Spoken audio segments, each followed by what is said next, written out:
O vídeo já vai começar, mas antes, não se esqueça de se inscrever e ativar as notificações.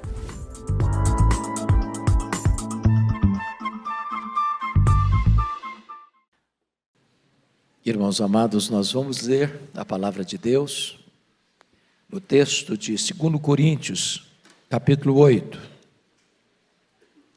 2 Coríntios, capítulo 8.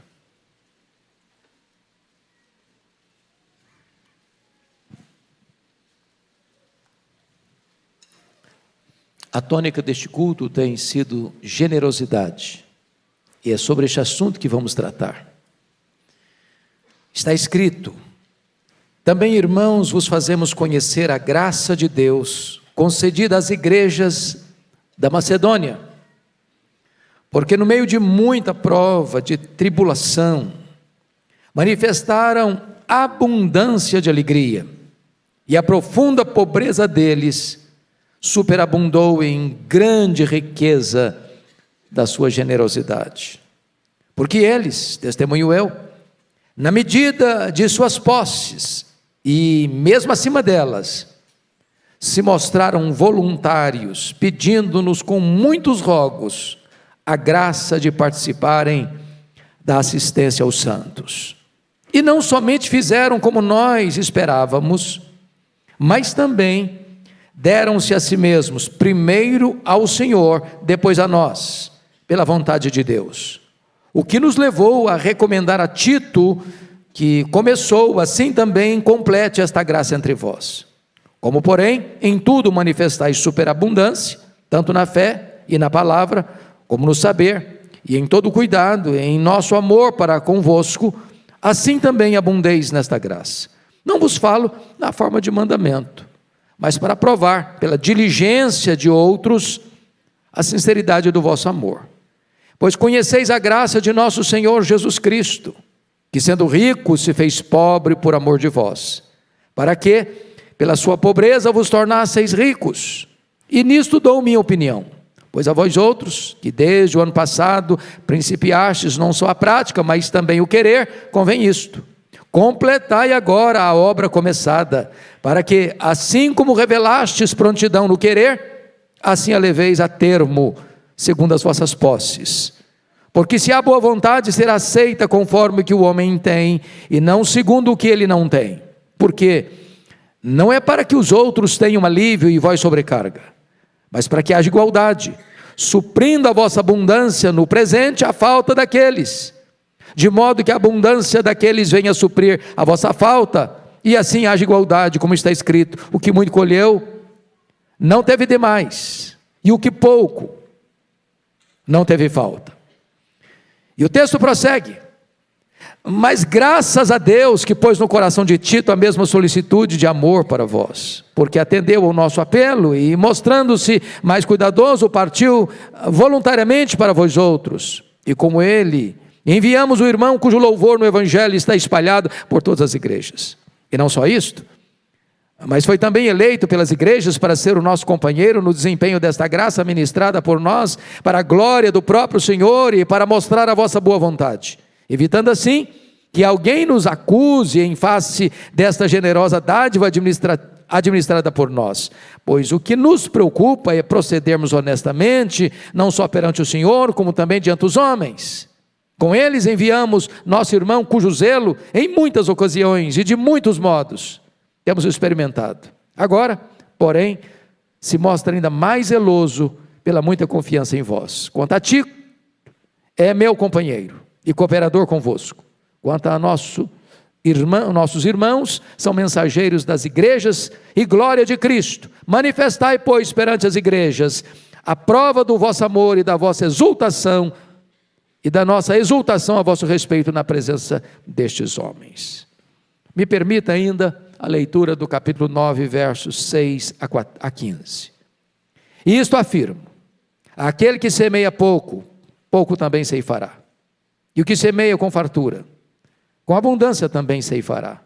Cada um contribua segundo tiver proposto no coração, não com tristeza ou por necessidade, porque Deus ama quem dá com alegria. Deus pode fazer-vos abundar em toda a graça, a fim de que, tendo sempre, em tudo, ampla suficiência, superabundeis em toda boa obra. Como está escrito, distribuiu, deu aos pobres, a sua justiça permanece para sempre. Ora, aquele que dá semente ao que semeia e pão para alimento também suprirá e aumentará a vossa sementeira e multiplicará os frutos da vossa justiça, enriquecendo-vos em tudo, para toda generosidade, a qual faz que, por nosso intermédio, sejam tributadas graças a Deus. Porque o serviço dessa assistência não só supre a necessidade dos santos, mas também redunda em muitas graças a Deus. Visto como, na prova desta ministração, glorificam a Deus pela obediência da vossa confissão, quanto ao Evangelho de Cristo e pela liberalidade com que contribuís para eles e para todos, enquanto oram eles a vosso favor com grande afeto, em virtude da superabundante graça de Deus que é em vós. Graças a Deus pelo seu dom inefável. Aleluia. Amém. Eu quero tratar com vocês nesta noite sobre o tema a generosidade, uma expressão da graça de Deus. Vamos entender o contexto desse texto. Está lá em Atos dos Apóstolos, capítulo 11, versos 27 e 28, que desceram alguns profetas de Jerusalém para Antioquia, na Síria, onde o evangelho estava se expandindo de uma maneira colossal. E dentre esses profetas, um profeta chamado Ágabo, deu a entender pelo Espírito Santo que viria uma grande fome no mundo. E esta fome alcançou o mundo de fato no governo do imperador Cláudio, que governou o Império Romano do ano 41 ao ano 54. De imediato, aqueles crentes da Síria resolveram ajudar os pobres lá da Judeia e levantaram uma oferta e enviaram aos presbíteros daquela igreja por intermédio de Barnabé e de Paulo. Meus amados, ainda a Escritura diz em Atos 18:2 que quando essa fome chegou no período de Cláudio, o imperador, ele expulsa de Roma os judeus. E esses judeus retornam para Israel sem casas, sem terras, sem bens, sem condições de sobreviver. Então, diz a Escritura que o apóstolo Paulo, ao ser enviado para os gentios, assume um compromisso com os colunas da igreja de Jerusalém, que ele iria para os gentios, mas ele não se esqueceria dos pobres. E então Paulo faz um grande levantamento de oferta para os pobres da Judeia, entre as igrejas gentílicas, da Galácia, da Macedônia, da Acaia e da Ásia Menor. E aqui nesse texto, o apóstolo Paulo vai tratar desta matéria, da generosidade cristã, como uma expressão da graça de Deus. Então, chama atenção para algumas lições do texto que passo a discorrer. Primeiro, a contribuição ou a generosidade, meus irmãos, não é um favor que nós fazemos para alguém. A generosidade é vista à luz da Bíblia como a graça de Deus concedida a nós. Isso é chocante, isso é revolucionário, isso muda por completo o conceito do que é generosidade. Porque o que é graça? Qual o conceito que nós temos de graça? Graça é um favor que Deus nos concede e nós não merecemos. Então, em vez de a generosidade ser algo que eu faço para alguém, a generosidade é vista na Bíblia como um favor que Deus me dá sem eu merecer. É você ter a oportunidade, com os recursos que o próprio Deus coloca na sua mão, você ser cooperador com Ele, para assistir aquelas pessoas que Deus quer assistir. Porque hoje o braço de Deus é a igreja. Hoje os pés de Deus é a igreja. Hoje a caixa aberta da misericórdia de Deus é a igreja. Quando Deus quer assistir um necessitado, quando Deus quer furar um poço no sertão, quando Deus quer dar uma cesta básica para uma família carente, Deus usa a igreja, e isto é graça de Deus a nós. Confira comigo o versículo 1. Também, irmãos, vos fazemos conhecer a graça de Deus concedida às igrejas da Macedônia. E ele vai usar essa palavra graça no texto 6 vezes. Por exemplo, você vai ver no verso 4, pedindo-nos com muitos rogos a graça de participar da assistência aos santos. Versículo 6, o que nos levou a recomendar a Tito, que como começou, assim também complete esta graça entre vós. Versículo 9, pois conheceis a graça de nosso Senhor Jesus Cristo. Versículo 19, e não só isto, mas foi também eleito pelas igrejas para ser nosso companheiro no desempenho desta graça. Olha o capítulo 9, verso 14, enquanto oram eles a vosso favor com grande afeto, em virtude da superabundante graça de Deus que há em vós.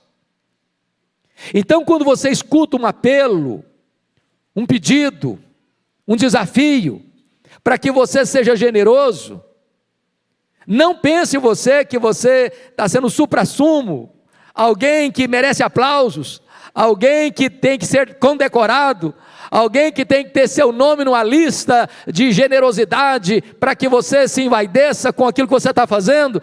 Olhe pelo outro lado, é Deus que está concedendo a você uma coisa tão maravilhosa, que você nem merece, é você poder estender a mão e socorrer uma pessoa necessitada, porque mais feliz é aquele que dá do que aquele que recebe.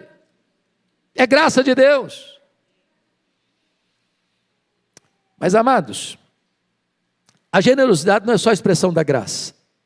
A generosidade é uma expressão da verdadeira conversão.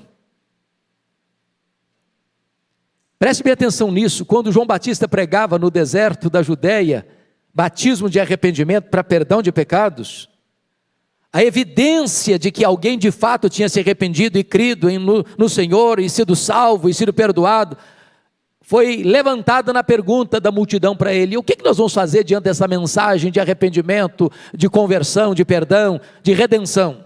E João Batista disse assim: quem tiver 2 túnicas, dê uma para quem não tem. Não é que você ser generoso leva você para o céu. Quem leva você para o céu é Jesus, só Jesus. Mas se você teve um encontro com Jesus, a verdadeira evidência de que você é convertido é que você não tem mais apego às coisas materiais. Ao contrário, seu coração tornou-se um coração generoso.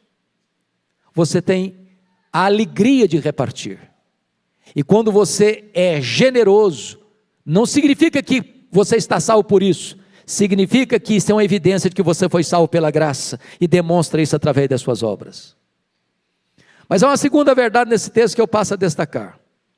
A generosidade, irmãos, ela é paradoxal na sua ação.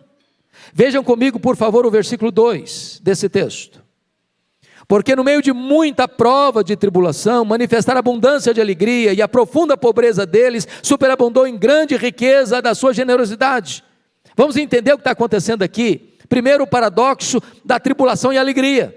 Alguém disse: ô pastor, eu até que gostaria de ser generoso, eu até que gostaria de ajudar alguém, eu até que gostaria de contribuir para um poço, eu até que gostaria de dar uma cesta básica, até gostaria de ajudar a comprar as casas, até gostaria de socorrer uma família necessitada, mas o senhor não imagina a tribulação que eu estou passando.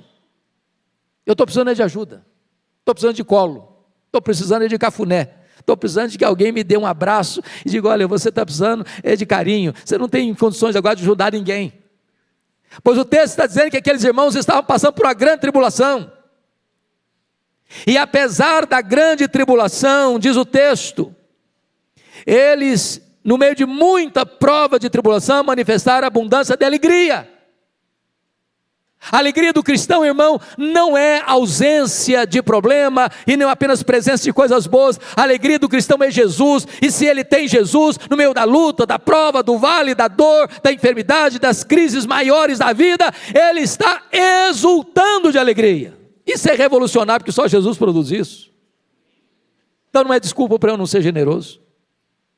Segunda coisa que é paradoxal, vejam comigo no verso 2, a profunda pobreza deles reverte em grande riqueza da sua generosidade. Ah, pastor, eu ganho pouco, meu salário é pouco, minhas economias são parcas, então eu estou dispensado da generosidade. Pois não, a Bíblia diz que aquelas pessoas não deram do que lhes sobejaram, mas deram do que até mesmo eles precisavam. Aliás, uma lição na Escritura: parece que as pessoas mais pobres são as mais generosas. Quem sempre passou aperto, ela compreende a dor do outro. E se ela tem uma túnica, ela dá uma para quem não tem. Se ela tem 1 quilo de feijão na despensa, ela é capaz de repartir 1 quilo de feijão para quem não tem nada. Então o que Paulo está dizendo é que nenhum de nós, pela sua condição financeira mais precária, está dispensado do privilégio, da graça de ser uma pessoa generosa. Generosa. Mas notem comigo mais, essa expressão generosidade, eu li um livro recentemente que me marcou muito. Eu já disse isso aqui num culto Conexão com Deus, e essa ilustração do autor me ajudou a entender graficamente o que é ser generoso. E ele diz assim: você quer aprender a generosidade? Faça o seguinte: passe numa loja, compre um vaso de vidro transparente e bote esse vaso na sua sala, para todos os dias você passar por lá e olhar para ele. Agora você não vai botar flor nesse vaso, você vai botar terra, apenas terra, e você vai passar por lá e olhar esse vaso cheio de terra, para lembrar a você duas coisas. Primeiro, de onde você veio? Você veio do pó. Para onde você vai? Você vai voltar para o pó. Do pó que você veio, o quanto você trouxe? Você não trouxe nada. Para o pó que você vai, quanto você vai levar? Você não vai levar nada. Então, me permita dizer, você não é dono de nada. Você é apenas mordomo do dono. O dono é generoso. E a Bíblia diz que o que se requer do mordomo é que seja encontrado fiel. E a única maneira de você ser fiel com o que é do dono, que é generoso, é sendo generoso com o que é do dono.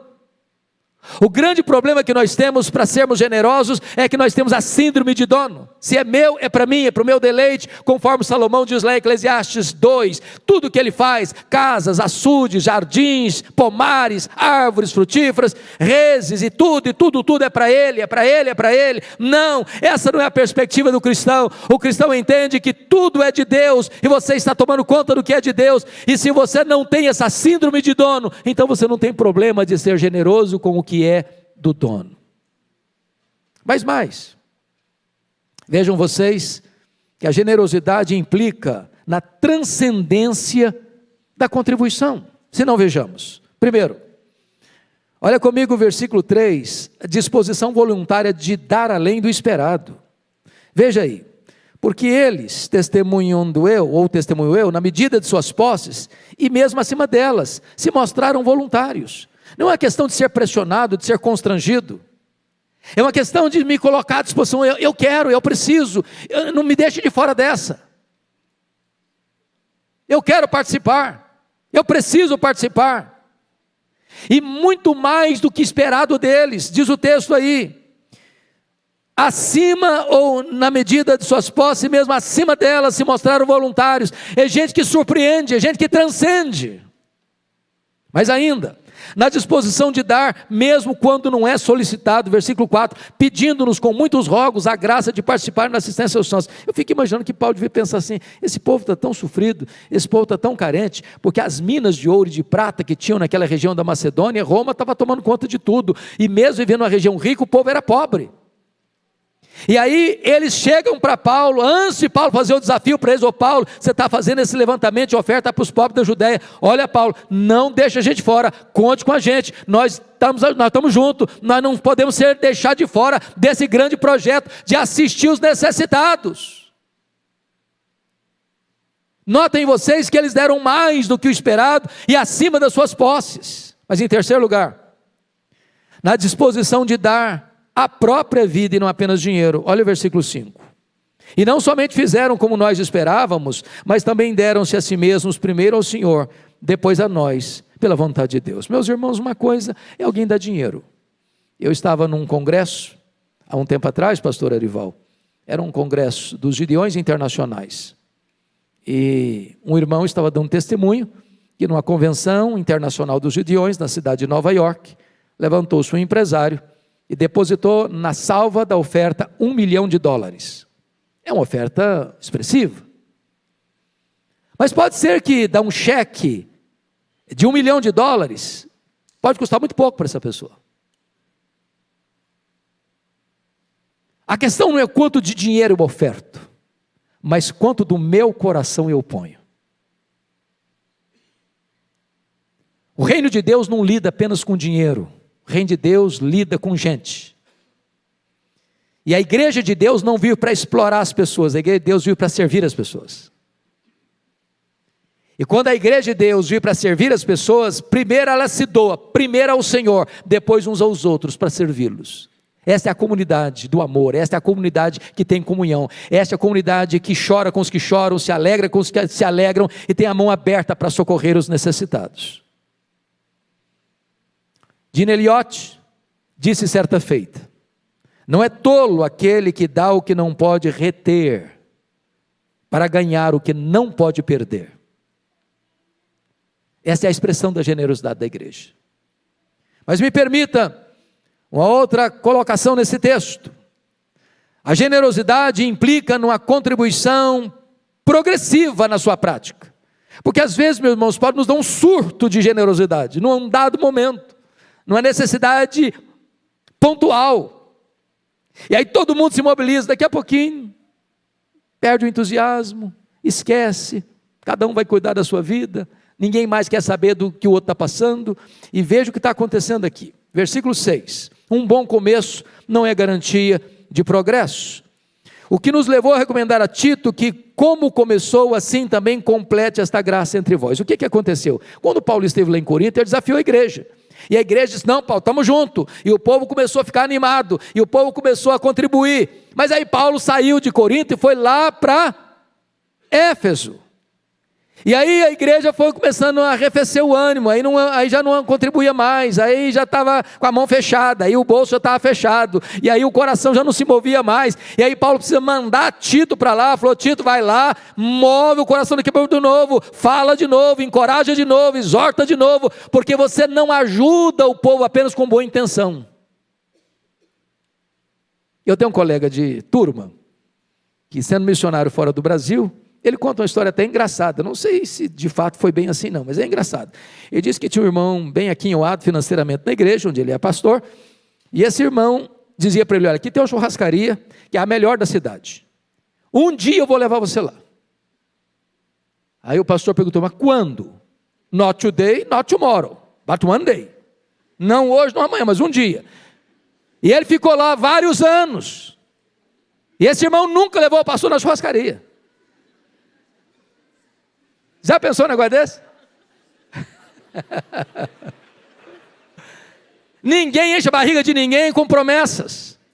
Ninguém socorre ninguém com boa intenção. Tem que ser além da boa intenção de fazer, de fazer. Era isso que estava precisando na igreja de Corinto. Eles tinham intenção de fazer, mas não estavam fazendo. Outra coisa importante, veja comigo o verso 7.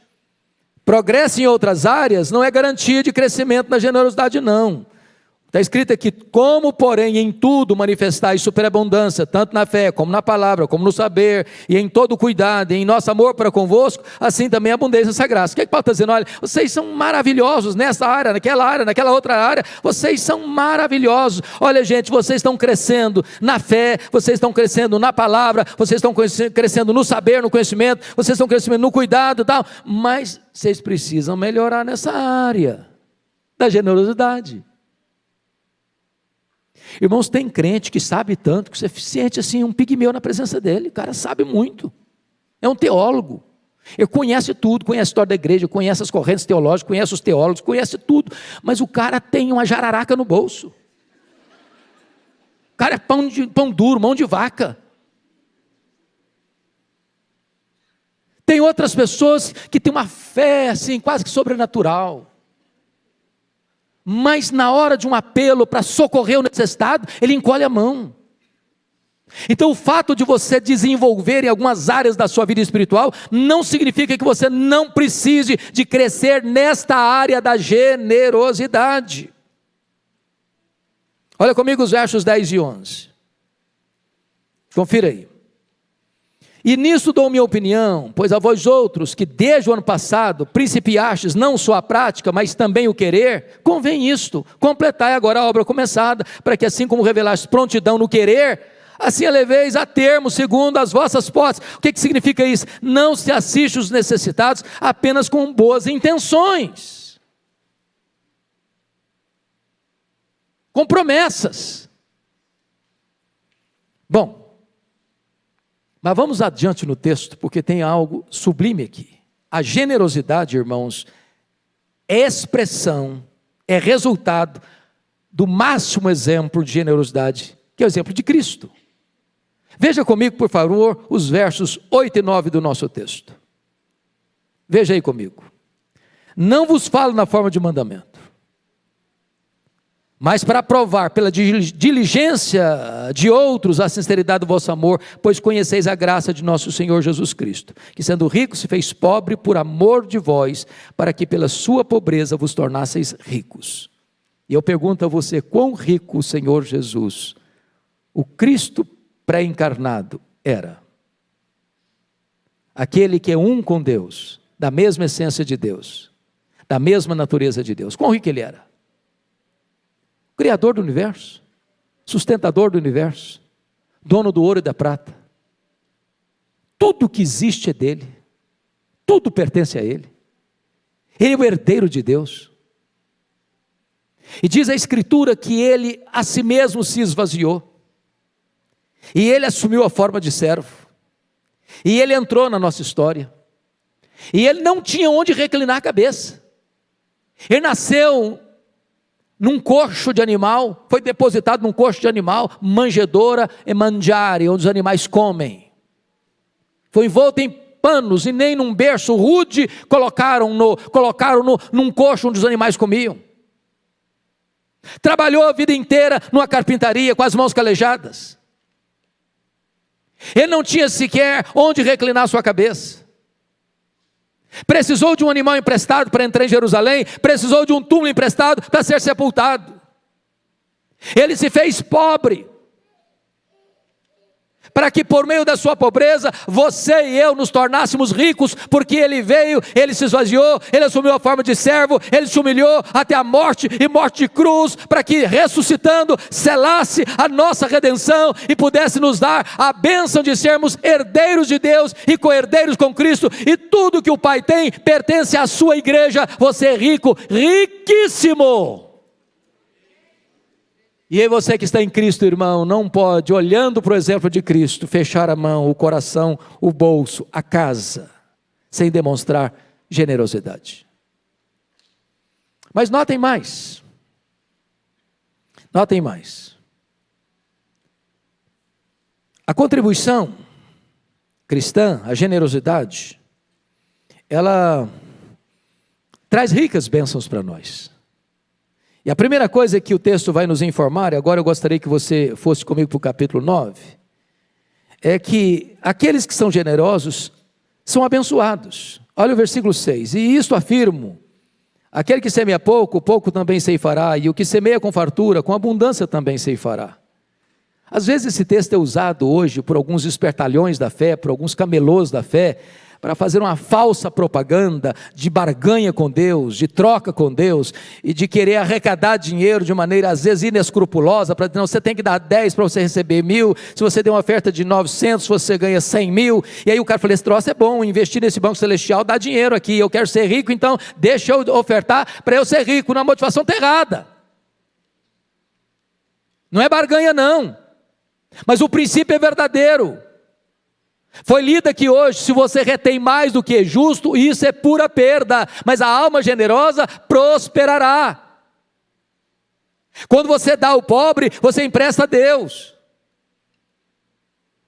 E eu não sei, meu irmão, minha irmã, e eu quero hoje fazer um desafio para você. Eu não sei qual é a sua experiência na área de generosidade. Eu não sei, mas hoje, quem sabe Deus ponha no seu coração o propósito. Meu Deus, eu quero começar a ter experiência nessa área. Eu preciso crescer nessa área. Eu estou crescendo no conhecimento da Bíblia. Eu estou crescendo no conhecimento da oração. Eu estou crescendo no conhecimento teológico. Eu estou crescendo em outras áreas da minha vida espiritual. Mas esta área está atrofiada, raquítica. Meu Deus, eu quero ter experiência. Comece hoje. Hoje, toma uma decisão: Senhor, eu vou ter um ato de generosidade.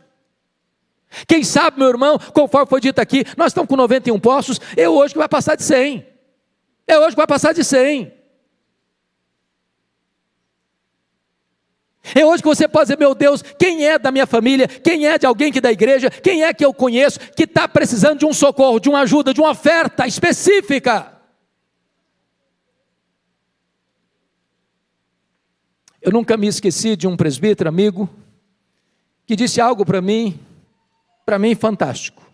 Ele disse o seguinte: tem pai, tem mãe, que tem dinheiro, que tem recursos, que tem sobra, e os filhos estão vivendo numa magrela, passando aperto, dificuldade. Ele é incapaz de ajudar o filho.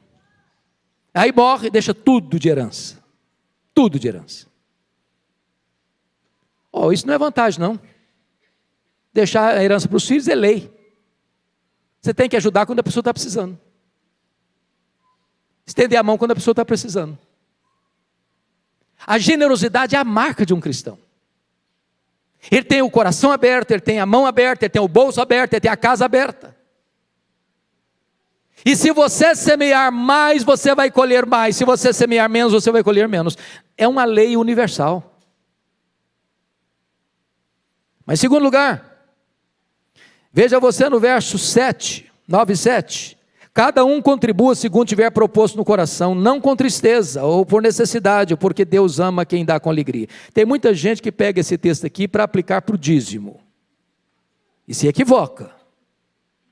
Não, pastor, eu não sou dizimista não, porque eu quero seguir a Bíblia. A Bíblia diz que cada um contribui segundo tiver proposto no coração. Então, eu não estou propondo nada, então não vou entregar nada.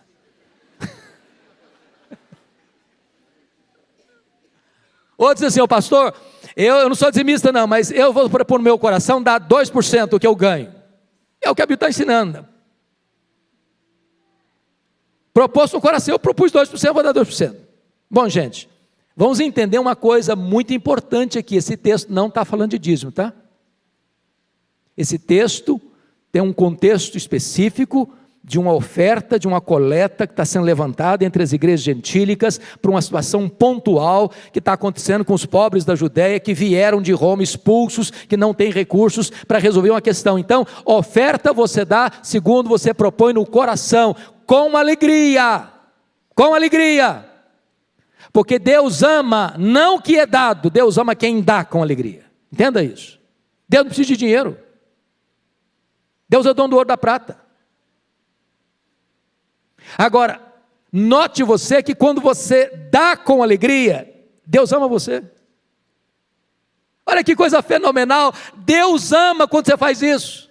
Aliás, amados, quando nós trazemos a oferta ao Senhor, quando nós entregamos o dízimo, quando nós fazemos uma oferta, quando nós ajudamos a cavar um poço, quando nós ajudamos com a cesta básica, quando nós ajudamos a comprar uma casa para um missionário ou para a expansão da igreja, isso não é feito com peso, isso não é feito com tristeza, isso não é feito com lamento, isso é feito com alegria.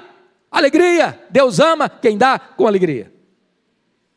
Mas em terceiro lugar, note comigo, versículo 8 e 9, diz algo fascinante aí. É Deus quem dá para nós distribuirmos.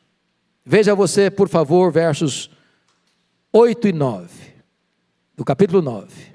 Deus pode fazer-vos abundar em toda graça, a fim de que, tendo sempre, em tudo, ampla suficiência, superabundeis em toda boa obra, como está escrito: distribuiu, deu aos pobres, a sua justiça permanece para sempre. Ora, aquele que dá semente ao que semeia e pão para alimento, também suprirá e aumentará a vossa sementeira e multiplicará os frutos da vossa justiça. O que Deus está dizendo aqui? A quem Deus vai dar mais? Para quem retém ou para quem distribui? Ele é o dono de tudo, Ele é quem dá. A semente que multiplica não é a que você come, é a que você semeia. Quando Deus encontra um coração generoso, Deus multiplica a sementeira dessa pessoa, Deus a torna próspera, Deus abre caminhos. Ou vocês têm dúvidas de que é Deus quem conduz você financeiramente em triunfo? É Deus que abre portas para você, é Deus quem leva você a ter uma vida próspera, é Deus quem faz você ter o melhor negócio, é Deus que faz você fechar o melhor negócio, é Deus que faz a sua empresa prosperar, é Deus que faz o seu comércio prosperar, é Deus que faz o seu salário crescer, é Deus que leva você para frente na sua empresa, é Deus que põe a bênção dele sobre os seus negócios. Tudo é de Deus, tudo vem de Deus. E agora, quando Deus encontra um coração generoso, Ele multiplica a sua sementeira, Ele dá mais na sua mão para você ter mais condições de ajudar mais pessoas.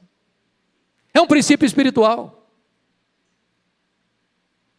Mas, amados, me permita ainda dizer que quando você socorre alguém, olha comigo, por favor, os versículos 12 e 13.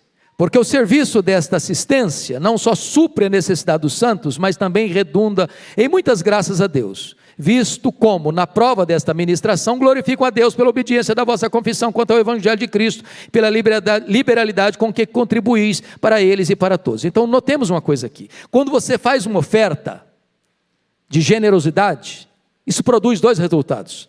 Primeiro resultado, isso atende à necessidade do santo. O irmão já pensou o que é que uma família que acorda de manhã, pastor, sem ter arroz e feijão para botar na panela, e chega lá a cesta básica para ele? Você imaginou o que é um sertanejo que caminha 10 quilômetros para pegar um balde de água salobra, e agora fura um poço e jorra água boa, e ele pode beber água limpa e plantar uma horta e fazer uma lavoura? Então, quando você entrega a sua contribuição, as pessoas lá na ponta são abençoadas, são assistidas, são supridas. Mas isso tem um segundo resultado: Deus é glorificado, Deus é exaltado. Porque a pessoa que recebe a cesta básica, a pessoa que recebe o poço furado com água limpa, jorrando da terra, e diz: graças a Deus, a minha oração foi ouvida. Gente de Deus que nunca me viu, que nunca veio aqui, que talvez jamais virá aqui, está olhando para mim, está pensando em mim e está abençoando a minha vida. E eles glorificam a Deus, para que vejam as vossas boas obras e glorifiquem a vosso Pai que está nos céus. Mas ainda tem mais um benefício muito importante, e eu vou encerrar. Olha comigo o verso 14 do capítulo 9. Enquanto oram eles a vosso favor com grande afeto, em virtude da superabundante graça de Deus que há em vós. A pessoa recebe um benefício, e ao recebê-lo, se põe de joelhos e começa a interceder por você. Passa a ser seu intercessor. E pode ter certeza disso, as pessoas generosas têm um exército de gente orando por elas, que foram alcançadas pelo seu braço estendido de misericórdia e de bondade. Deus vai levantar intercessores para se colocarem na brecha em seu favor. Mas se você acha que você sendo generoso está dando muito, Paulo termina esse texto no último versículo dizendo: graças a Deus pelo seu dom inefável. Tudo que nós dermos, irmãos, será muito pouco em relação daquilo que nós recebemos, porque Deus deu tudo, Deus deu a si mesmo, Deus deu seu Filho, e Ele não poupou seu próprio Filho, antes por todos nós o entregou. Por isso o maior doador é o próprio Deus. É o próprio Deus. E quando você olha para a suprema dádiva de Deus, não há como você fechar a sua mão, fechar o seu coração, fechar o seu bolso, fechar a sua casa para a generosidade. Concluo com 5 frases de aplicação. Primeira, quando você contribui, você estimula outras pessoas a contribuírem. O exemplo da Macedônia encorajou a igreja de Corinto. Segundo, Quando você contribui, sua oferta abençoa a você mesmo. Isso é graça de Deus. É graça de Deus. Terceiro, quando você contribui, a sua oferta abençoa a outras pessoas. Talvez que você nunca viu. Aqueles crentes lá da Síria mandaram oferta para os pobres judeus, não foram lá. Esses crentes da Galácia, da Macedônia, da Acaia e da Ásia Menor nunca foram a Jerusalém, mas enviaram oferta. Você vai ajudar a gente que você nunca viu. Quarto, quando você contribui, sua oferta glorifica a Deus. Quinto, quando você contribui, a sua oferta produz comunhão espiritual e levanta intercessores em seu favor. Que Deus nos ajude a sermos cada dia mais uma igreja generosa. Amém.